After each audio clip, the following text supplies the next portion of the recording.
Hey guys, what's going on? Ken Rayder here for Rayder Sports. How are we doing tonight? So, I'd like to start this with a personal story. And it's also kind of a gripe at ESPN, and which I love doing, so bear with me. So, I was invited out for a drink, as I constantly am by my coworkers. I'm not a big bar guy, so, usually I shake it off saying, I gotta work late or find some other type of excuse on why not to go out. So anyway, as I'm closing up, I'm listening to the LSU Texas A&M game. I got it playing on the app because obviously I can't watch it, so I have to listen to it. And I realized that, okay, they're in like the third overtime. This is a game worth watching. So I figure I can go to the bar, shut them up, have a drink or two, finish the LSU Texas A&M game, and then go on my merry little way home. So I get to the bar, and what's on the TV at the bar? BYU and Utah. They're in like the second quarter, and Boise State and Utah State. So we're over there. They break into a studio update. And all of a sudden, everybody realizes at the bar that, hey, now we're in the fourth or fifth overtime. And now you got everybody on their phones. You got the poor bartender, flipping channels, looking for the game. And of course, guess what? Because the bar has DirecTV and the bar doesn't have, the whole big major sports package at the little dinky bowling alley bar. Obviously, we couldn't watch it, so we got stuck with BYU and Utah, which was a good game. But still, it really was the fact of, ESPN owns the SEC Network. You would think they could just hit a toggle switch. Okay, we're going to take you to the finish of A&M and LSU, and we will return Utah, BYU later when the game finishes.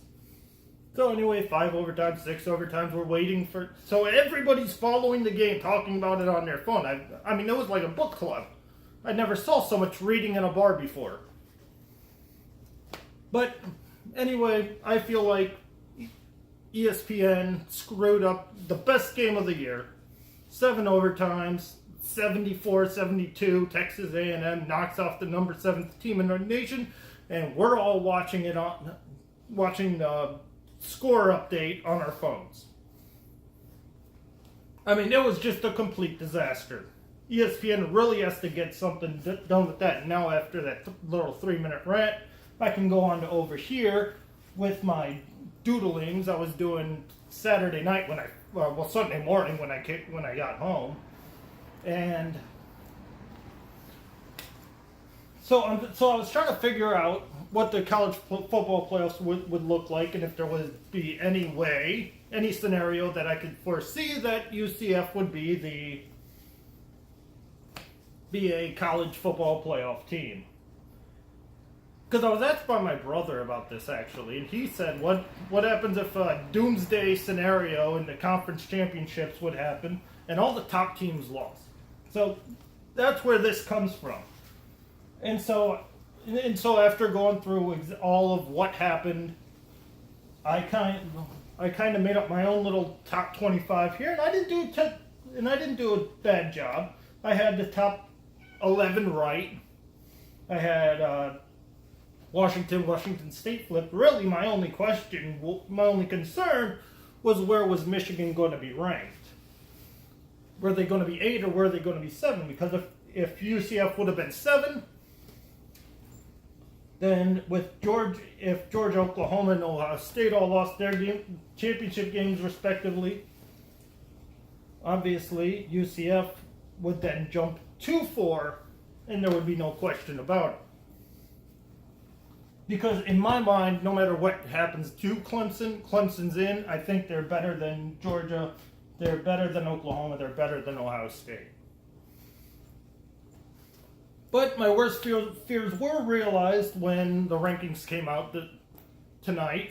and we realized that Michigan was number 7.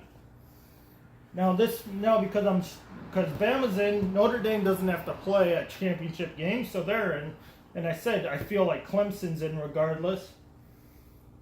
Now in this doomsday scenario, then Michigan being 7 puts Michigan in without having to play. I don't think UCF is going to get in, no matter what happens. It will not matter. So UCF is probably once again going to play the Peach Bowl. They're probably going to match up with Florida. We'll find out who the state champion of Florida is when Florida takes on UCF in what I believe is going to be the Peach Bowl in Atlanta, Georgia. Alright guys, I hope you liked this little video here. Sorry for my ramblings. It's just something that I feel ESPN screwed up on.